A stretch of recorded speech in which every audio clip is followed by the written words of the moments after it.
Thank you so much for joining us here today, Colm. Ladies and gentlemen, our speaker here today did mention that this particular talk is all about you. So please feel free to ask any questions you have. You may also stop us in between if you'd like, if you have a burning question that you'd like to ask, yeah? Are you ready, Colm? Sure, Sara. Let's do this. What are some of the innovations in IT unfolding across Saudi Arabia that you find most exciting? How's this transforming digital infrastructure? So, just before we kick off, normally we leave Q&A till the end. We're going to go through a number of different subjects. We're looking at innovation, we're looking at strategy and the shift in enterprise, designing of data centers, cybersecurity, public-private partnership. So we'll touch on all the key subjects, but it's meant to be interactive. So put your hand up, interrupt. If you have a burning question, please go for it. So just by way of introduction, Colm Shorten, I head up business development in the data center environment for JLL, covering all GCC countries. My background is 10 years with Fujitsu and semiconductors, and almost 20 years with IBM before joining JLL. So I've been in the industry quite a long time. And as Sara pointed out, when we look at innovations and what's happening, particularly in Saudi, one of the key things that we've seen is the development of the data center strategy that was announced back in June, which effectively is the building of 1.5 gigawatt capacity for IT capacity available. This is not specifically related to AI, and we can touch on that when we talk about the likes of Humane. But what we're seeing is, and again, these are just my opinions, what we're seeing is the shift in the development of the mega campuses. Whereas only, a short while ago, 3 to 5 years ago, we were talking about kilowatts, 1 or 2 megawatts. Now we're seeing this paradigm shift and this jump to mega campuses. So when I'm speaking about mega campuses, I'm talking about 100 megawatt plus and building at scale. And we see this as part of the 2030 vision and the drive and the adoption of cloud-ready infrastructure and that enterprise shift into the digital economy as they move away from hydrocarbons and they take advantage of some of the key strategies that they have. Thank you so much. Considering we're already making so much progress in this region, what strategic shifts are enterprises making to ensure their IT investments align with national and sectoral digital transformation goals, Colm?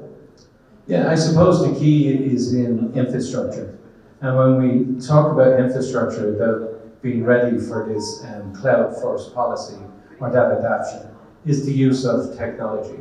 So when we think of infrastructure, we think of some of the fundamentals. And most of people would have heard that if you're building data center infrastructure or ICT infrastructure, because a key element of it is network and connectivity, it is that the shift here is the combination of building both. So what are the key attributes that we need for this kind of environment? Well, fundamentally is power. And if you look at Europe or you look at the US, and the US is kind of leading the race in AI, it's a big search for power. Well, there's probably no shortage of power in Saudi and in the region. And even not just hydrocarbon-based power, which is here and available in abundance, but also the investment in renewable technologies. And we can touch on that later on.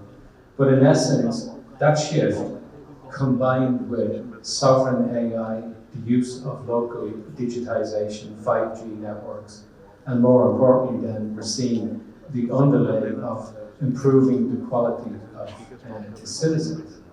So in essence, they're growing and encouraging that skill gap that may be here today that won't be in 2030 as part of that vision. So you see that emphasis on generating the skills and focusing on that. Thank you so much.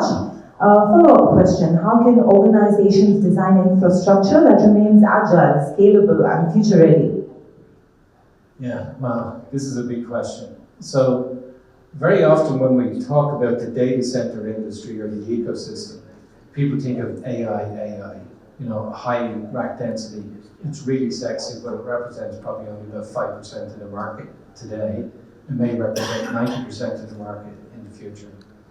So in essence here, when I think and talk about the data center, I think of it as an enterprise level. How are the local people using sovereign AI? How is that data residency remaining within Saudi, within the kingdom? And then we kind of move up to cloud, where we're now branching out, and it's a different type of infrastructure. And then we think about AI. So those three different segments require different type of infrastructure. So we hear a lot about liquid cooling, high rack density, and that's at the high end, and I'll touch on that in a second.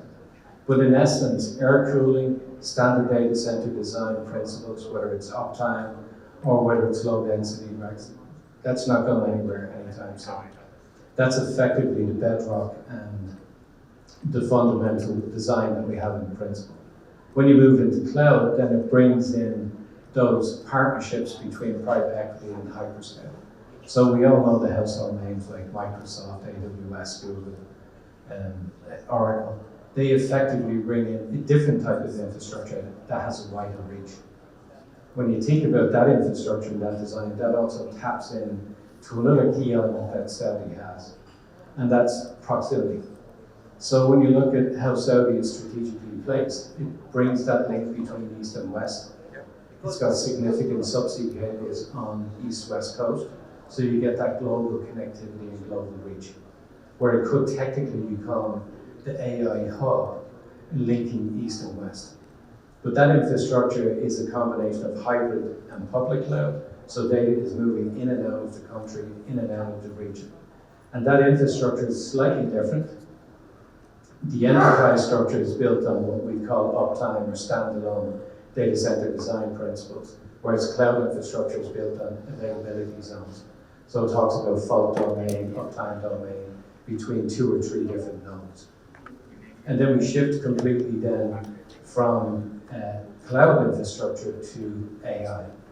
And AI, we hear a lot about AI now. We see particularly Humane.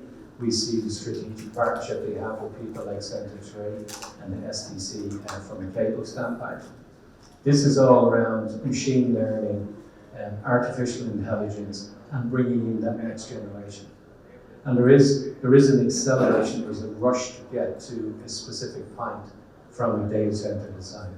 So if we move away from the traditional design, this is where semiconductors and IC, integrated circuits, they're becoming different. And fundamentally what's happening with them is there's more transistors on the silicon, which equates to a demand and need for more power. But with power, you typically then get thermal enhancement or increase. We call it TDP. And that means that a single device is going pretty soon to 1.2, 1.4 kilowatts, whereas that used to be a fair-sized rack that's now a device, at a device level. And if you think of NVIDIA, you probably have heard of GB200 or GB300 or Rubin Ultra.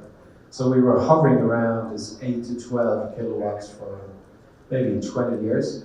Now we see a paradigm shift. So when we had ChatGPT and GB200, it jumped up to around 80 kilowatts of rack. Now you wouldn't build a data center for AI. Your starting point will be 130 to 135 kilowatts. And we see in the headlights looking at the next 2 devices, that'll go to 250 and 650. And last week, or the week before last, at GTech in Dubai, Sam Altman dialed in, and what he was saying is there's a race to get to the optimum. And the optimum is somewhere between a 650 kilowatt rack and a 1 megawatt rack, which we wouldn't have seen before. Now, we need to get there for 2 fundamental reasons. One is the shift in architecture from a trained language model, where you have a big chunk of data, to the inference, where you and I would use it when we want to, use it to extract value out of data, gain insights from big data blocks. In order to have that at the cloud or inference level, we need that kind of horsepower and that design at the local level. Without that, it really is suboptimal. And then it may park there, and we'll touch on maybe towards the end of innovation and quantum and next generation. But there is a need to get there bigger and faster. So the design has to be fundamentally agile, which basically brings in modularity. So you're asking people to invest in a design a data center when they don't know what the future looks like. So in order for it to be future ready, when we think of data and center, you build the powered shell, but the fit out of it is very different. So if you were planning a 1-2 megawatt campus, the first 100, 200 meg will be very different to the last 200. So you still can't move away from that. You have to do the future planning, future ready. But then the modularity means you build different sub-building blocks within that. You did touch upon infrastructure earlier. As infrastructure becomes more interconnected, how can organizations strengthen cybersecurity and ensure data sovereignty? Yeah, I mean, cybersecurity is an interesting topic, and it's a continuum. It's a continuous challenge. And I noticed from reading in some of the local media, Saudi has signed up to the UN Convention on Cybersecurity, joining, I think, 64 other countries. And this is the commitment to combat cybercrime. And cybercrime is a bit like technology development itself. Every time cyber criminals get more and more smarter, we have to get more and more smarter to beat that and combat. And it's a continuous challenge. And I think what we will see is, as we talked about that infrastructure development, we will start using AI and data analytics as part of that cyber security methodology or framework. And you know, it's kind of amusing because when I build data centers, people give me a requirement that I need 5 layers of security. I need a perimeter fence. I need security at the main gate. I need biometrics and retina scanning just to get into the server. Most people don't break into a data center by climbing over the wall or cutting on a mast. They break in through the fiber. So the key in monitoring abnormal patterns in that data analytics, you know, because there's a huge amount of data, a human won't spot it. But using AI to protect itself is where people are moving to in order to have that extra layer of defense. It almost reminds me of the Matrix. Yeah, well, it's not too unlike that. It's probably getting that way fast. And that's why we'll probably have bots doing this as opposed to people, because it's all happening at speed and at pace. And you're actually looking for patterns and trying to figure out what is an abnormal pattern and what is normal behavior. At the end of the day, everything comes down to money. So what investment models are proving most effective for building and operating these large-scale data centers and edge infrastructure in this region? Yeah, well, at the end of the day, the most common language is money, and we call it the dollar is king. So, you know, Saudi has been very, very successful by a twin approach. One is through PIF and private investment, and the ability to attract foreign direct investment. So you bring in that foreign direct investment traditionally by hyperscale, but also large-scale investors, whether it's private equity, or you bring in that capital through private equity or sovereign wealth fund. By bringing in particularly hyperscale, and we'll talk about them first before we talk about the capital guys, you're bringing in that technology and you're bringing in that giant investment. So there is a debate about that co-ownership, but private and public partnerships are critical. Because the one thing that Saudi has recognized, like most other countries, you cannot do this alone. You need partnership. You need NVIDIA or Microsoft or AMD. You need these guys to bring in the technologies, to bring in the semiconductors, to bring in the software, and then to partner with them. That has to be a win-win. Because at the end of the day, this is a business. It's about the return on that investment and being future ready. And then on the second side of it, we see the large funds, the likes of BlackRock and Blackstone. We see an investment yesterday from Bloomberg because we have FII on this week. And in essence, there's large commitments. You can't go by a day where LinkedIn is pinging you or you hear some news article where there's so many more billions being invested. And I think, you know, as I said about the proximity of Saudi, it's critical, but also the initiatives that we have from the government that's embracing and opening up to attract that investment and the ability to have those vision and that visionary leadership through either the 2030 vision and then the multiple subsets of that. And then probably the last thing that is connected to money is speed and time to market. To a degree, Saudi is playing catch up, but they're moving from an internal model where they were looking at an enterprise level to now being a strategic global player on the AI and on the technology market or ecosystem. So that change in that global economy as they shift away from hydrocarbons into technology, you will see the growth in GDP coming from technology as there is a pivot even to some of the larger projects that they have that shift into technology.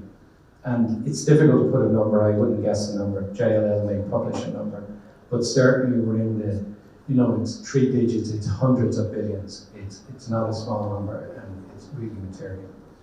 I'm sure everybody in this room is interested in return on investment in this sector. So my next question, how are organizations measuring ROI and long-term value creation from their digital infrastructure investments? Yeah, I mean, that's a really good question, and it's been asked regularly in the sense that what is the metric, what is the return on the investment? And in essence, there's two elements of this. One is it's a speculative play. It's not quite the .com or the .com bubble, but there's a play that we need to get this infrastructure in order to enable AI, or in the case of connectivity, 5G, 5.5, to get low-level latency, to get data at speed, so we get to extracting value. And we can start to see the green shoots now from the pharma industry, from life science, from the food sector, from medical, research and development, even military, where we're starting to see workloads, AI workloads starting to grow. So some of the key metrics, obviously will be that return on investment, will be the use of technologies to solve complex problems that we can't solve today or solve them at speed. And then there will also be AI itself will start answering questions that will take a long time in order to answer. And just to put it in context, if you think the difference between a GPU and a CPU, what a CPU would take, for example, around 35 minutes to solve, a GPU will do it in 2 seconds. As those devices change, everything else changes. So the return on investment is going to be about extracting insights from mountains of data. And that's where the value will be. So a lot of the metrics will be wrapped around financial. Some of them are speculative, but we need to get to a certain level in order for that to become optimal. And then the metrics will be the typical time to market, speed to market, and the return on that investment as we're starting to use, these technologies in everyday use, like autonomous vehicles, like solving medical problems. If you think how long it took to develop a vaccine, for example, for COVID, it probably took 7 or 8 months. I would expect with these technologies around 2030, 2025, that'll be reduced to weeks, if not days. Wow, that's very impressive. Talking about impressive, innovation is the middle name of Saudi Arabia. What's the next frontier for Saudi Arabia's digital infrastructure? Well, I suppose when we say the next, it's really bedding down and getting that 3 different layers of infrastructure, the enterprise level, the cloud level, and then the AI. And they're operating on 3 different but parallel paths. And I think the next 3 or 4 items that we would look at is the application of those technologies in research and development. Solving complex business problems or solving problems that affect the quality of our lives, whether that's in, disease or solving problems for cancer research, this type of target in research and development. And then with the research and development is developing the skill level of the citizens. We do see the focus on Saudization. We know that the young people of today in their teens, looking at a couple of them here in the front row, when we think of what their life is going to be, what they need to study, and what our jobs were 20 years ago, what their jobs are going to look like in 20 years' time is going to be very different. And then I think the next one at technology level is going to be the development and emerging quantum computing. And I noticed in, again, one of the press articles that between November 9th and 13th, IBM and NCIT in Saudi are running a kind of luncheon there and a competitive program for 3 days to get people aware of quantum, to understand what quantum looks like and what's going to happen, and as that roadmap develops on the technology, and it's really planting the seed. And then I think the last one is going to be, which is a kind of a contradiction in terms, is going to be the focus on renewable energy. Saudi already it's well positioned for solar. It's obvious, given the climate. However, in order to have 1 megawatt of solar, you need about 4 acres. If I want to build a mega campus, I need about 40 square kilometers. So there is going to be further investment in solar and wind from a renewable energy. We're starting to see significant investment in hydrogen, with green hydrogen, or even hydro, where you have pumped hydro. And then there will be a conversation to be had around SMRs, and this is small modular reactors. So if you think that you need a 5 gigawatt campus, or even a 1.5 gigawatt campus, that's equivalent to the average power plant, which is around kind of 2.2 gigawatts. So there is going to be a need. And then I suppose the last one, which we don't talk a lot about now, is around battery storage, particularly around what we call long duration. So when you think about, if I want to build a 100 megawatt data center, and the average generator is 2 megawatts, maybe 3 megawatts, I'm going to have between 20 and 30 gen sets pumping out if I need them as backup. Whereas right now we rely on batteries purely for UPS, or interrupted power supply, for somewhere between 8 and 12 minutes. We need to get that up to 8 and 12 hours. Even though the grid is stable, we don't want to be building gen sets, even though we can switch from gen sets to gas turbines and to some other methodology. I think there is a play here for long duration batteries. They're not lithium, they're not lead, they may be liquid, they may be chemical, but there will have to be a piece of work there because energy storage is critical. Thank you so much for exploring the transformative landscape of the kingdom's data ecosystems here with us today. But ladies and gentlemen, we're not done with this session yet.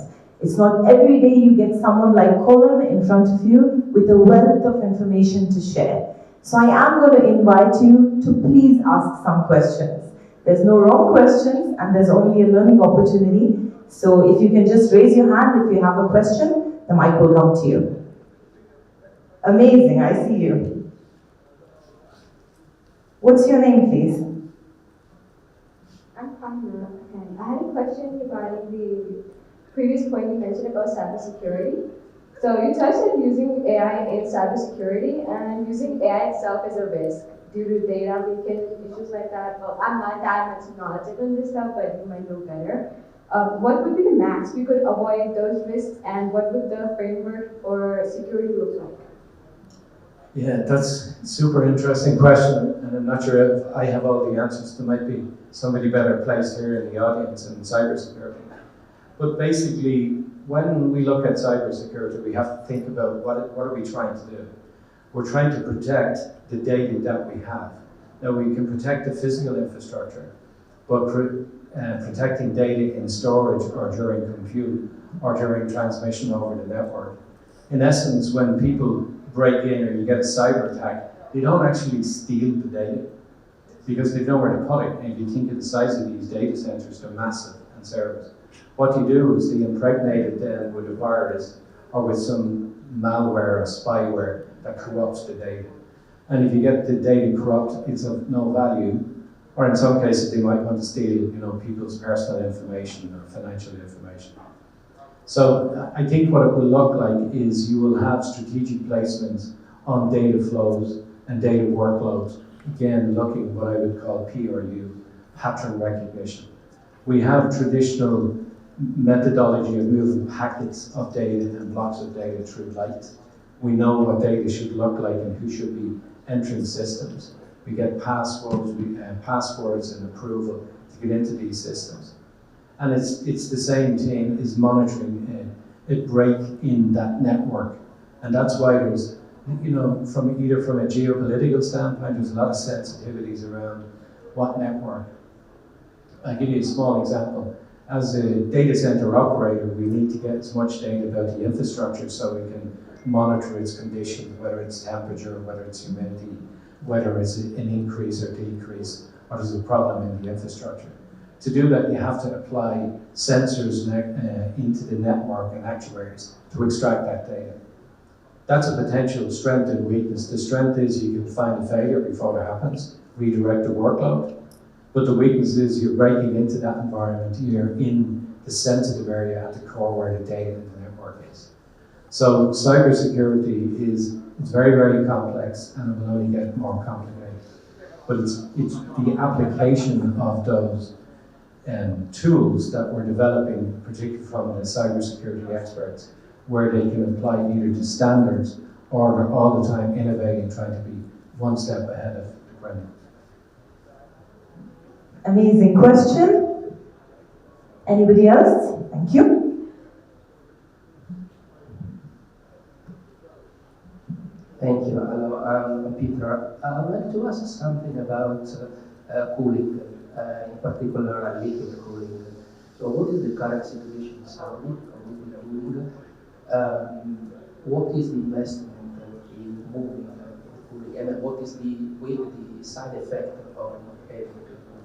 And finally, is cooling, liquid cooling, the only option that we have today, or is any research to, let's say, find other techniques, especially thinking what is going to happen with the increase of GPUs and probably quantum, these kind of stuff. Thank you so much. Yeah, I mean, that's a great question. It's probably the most topical question that we have when we think about data center development. So when we think about liquid cooling is not new. So as I mentioned at the kickoff, I worked in IBM in the late 80s, early 90s. We did liquid cooling between 1988 and 1992. And we had what was then called high-density racks, 90 kilowatt, which was the mainframe. So when we speak about liquid cooling, there's fundamentally three types. You have a rear door heat exchanger, which is basically a fridge strapped to the back of a rack. To a degree, that's liquid cooling. But really, the core liquid cooling to remove heat and transit that heat away to the external environment, away from the component, is liquid to chip cooling. And in essence, there is a need to get to liquid to chip cooling because of those high-density racks and hot devices. And that's basically where you have a cold plate sitting on the top of a device, in this case a GPU. There is a need to get to liquid cooling really fast because, as I said, the baseline table stakes is a 130 kilowatt rack. And in essence, the ratio is around 90-10, which means I need to cool around 80 kilowatts on the GPU, but I also need to have air. So in order to do that, you're bringing water, and some people are still aquaphobic about bringing water into the data center, but you basically have cooling distribution units, or CDUs, at the end of a row, or in some cases at the bottom of the rack. And that, in essence, is giving you a high flow rate of about 1.5 liters per kilowatt per minute flowing through the server racks to cool those devices continuously. And they're all the time running because the GPU throttles really, really fast. It could go from idle to 140% in 3 seconds. So it's necessary to have that cooling, which changes the environment. There's still a lot of other devices on the motherboard, so you need air cooling. So air is not going away. And then there's two other advancements that we're looking at now. One is immersive cooling, which is effectively a bathtub where we submerge, and hence immersive cooling, the devices into that liquid. I would argue, and some in the room may differ, it's not ready yet. It's got issues in the sense that the liquid needs to be of a plant-based rather than a carbon-based. There's issues around convection in order to pump that liquid to make sure it gets in between all the components on the board. The liquid's changing color, and there's an issue with what we call GWP. It's global warming potential. It is a direction of travel. It is going to happen. And obviously, as the gentleman asked the question, this environment that we have here is not conducive just to air cooling. We need liquid cooling. And then if we look at research and development, the closer you bring the liquid or the cooling source to the device, the better. So right now we have a cold plate that's sitting on top of the silicon. there are designs that are on the table where the liquid is running within the semiconductor channels themselves. And the liquid is not water, it's a dielectric, it's neutral, it doesn't have any conductivity. But the closer we get to the source, the better. And then during Sarah's questions there, right at the very end, we touched on quantum. So when you think that we're going to have high rack density running at 650 to 1 megawatt, a lot of heat, when you think about quantum computing, it's the complete opposite. It's running at negative 270. It's effectively in a cryogenic chamber. So if we can figure out how to bolt on AI into quantum, which is super hot and super cold, that will bring its own set of challenges. And I would say we haven't got the physics, we haven't got the solution worked out, but it is the direction of travel. And then probably the last thing is, and you would think about it as a kind of contradiction in terms. If you look at most people in Europe who want to build mega data centers go to the Nordics for obvious reasons, that the climate is cold, open the window and you get free cooling. Well, to a degree, you can use that to your advantage in Saudi because it's warm, so using a heat exchanger, instead of having district cooling, you can have district heating. So district heating in the Nordics, district cooling here. So there are ways of capturing and using that energy in a sustainable way that you can use it to your advantage. Hopefully that answers your question. Thank you so much, Colm. The floor is still open for questions. Coming over to you now.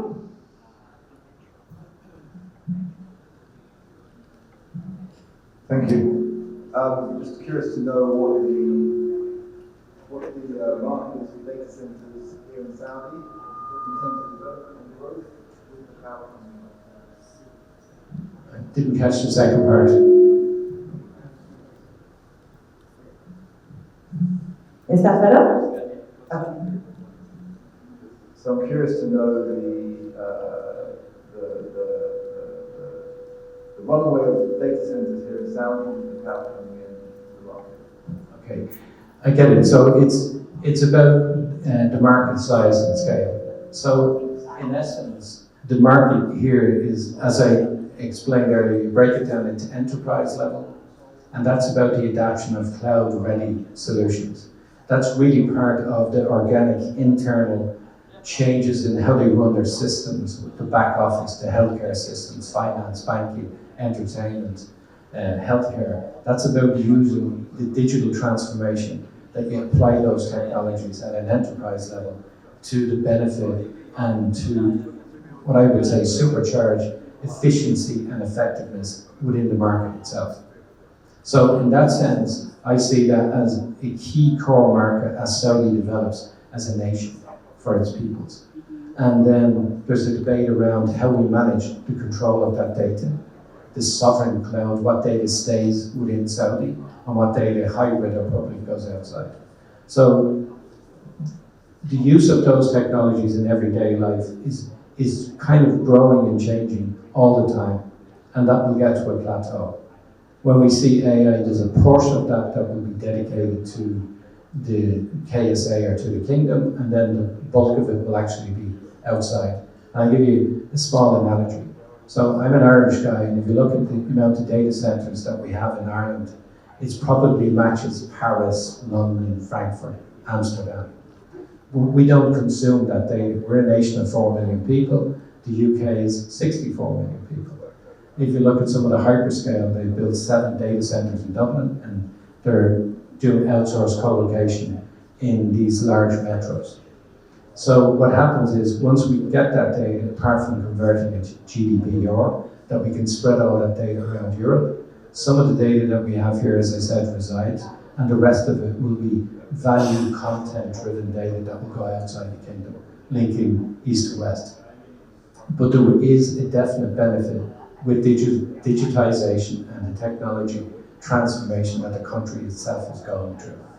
If you think of the digital infrastructure that they had 5 years ago, and I'm looking at companies like Centertree, who have 15, 20 data centers that were built around 2004-05 to what they're building now, you can see they're responding to that need. And there are other people like EdgeTech and smaller groups like Datavault that are building their own infrastructure, so there is a demand.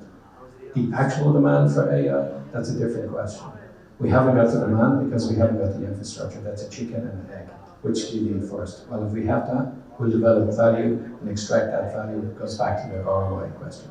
But the fundamental principles are, it's solid, the investment is there, and there is a need for that digital transformation, particularly in Saudi.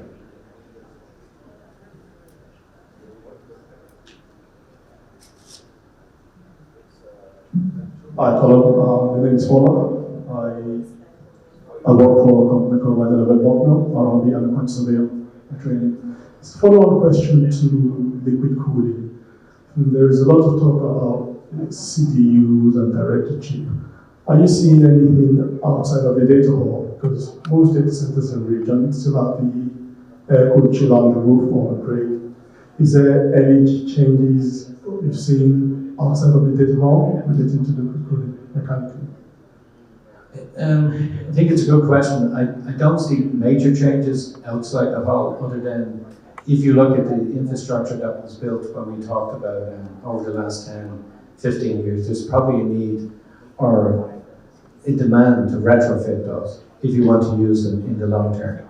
They will satisfy the basic needs, but bringing the CDU into the hall itself, you need that heat exchanger. I think probably the most fundamental change in the CDU is going to be the change between single and two-phase, where you won't use a liquid, you use a gas. But the heat exchanger will still happen where you have a primary and a secondary loop, and the closer you bring that heat exchanger to the source, in this case the rack, and I think that's where the change will be. There's still a need to dissipate that heat and release it. But the advantage of putting in the heat exchanger is you can control that energy. And if you control that heat and put it into a different source, you can convert that energy either into steam or into generating electricity. I don't think, the rules of physics haven't fundamentally changed. It's still the same in order to get that hot and cold. But where the major change is the shift away from adiabatic or evaporative cooling that's water intensive. That's probably the single biggest change, which brings in these closed loop systems. And I'd say that there will be a greater change to get that heat exchanger managed better, particularly in the white space. And we used to call white space and grey space. So this gentleman was talking about outside the IT space. We call that the grey space. White and grey has become a bit fuzzy now because we used to operate grey as big industrial switchgear, generators, chillers on the roof. That's now getting closer and closer to the source, so the model is fundamentally changing.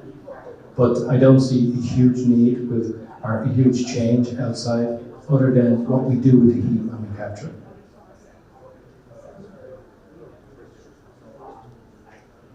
Any more questions for Colm? It's not every day that you get him in the room.